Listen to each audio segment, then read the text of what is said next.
What is a needs analysis and why do you need one? Well, by the end of this video, I'll give you all the necessary information so that you can make an informed decision for you and your family. My name is John Moakler, and I'm the founder of Moakler Wealth Management. And for the best advice on how to protect you and your family, subscribe to my YouTube channel and hit the bell notification so you'll be notified when we launch a new video. Let me ask you a question. If something had happened last night and you had unexpectedly pass away, would your family be fully protected today? Let me ask you another question.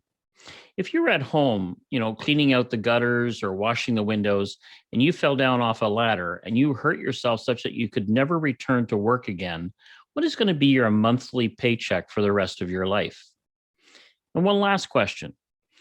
If you weren't feeling well and you went to go see your family doctor and they ran some tests on you, then they came back and told you that you have stage 2 or stage 3 cancer, what's the game plan? Are you protected? So all of these questions lead to the calculation in the needs analysis that my team runs and performs, because everyday Canadians get hit by a curveball and you need to make sure that you and your family are fully protected. In the case of a needs analysis for death, what we're taking into consideration is all of the debt that's owed by the family. Also, we're looking at the children's future education costs in the calculation.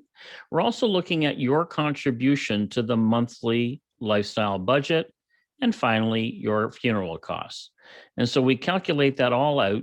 And depending on how old you are and the age of your children, you probably will need somewhere between $2 and $4 million worth of life insurance coverage to ensure your family can continue on with their current lifestyle.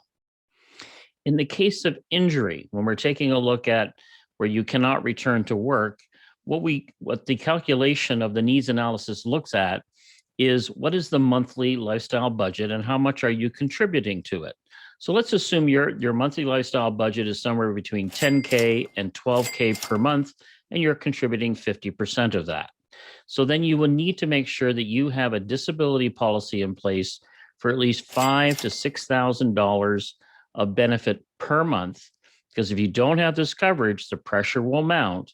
And even though you're injured, you probably have to go out and find another job to bring money in order to survive. In the case of a critical illness, the needs analysis calculation needs to take into consideration that we are now surviving these critical illnesses, but we're off of work for a period of time.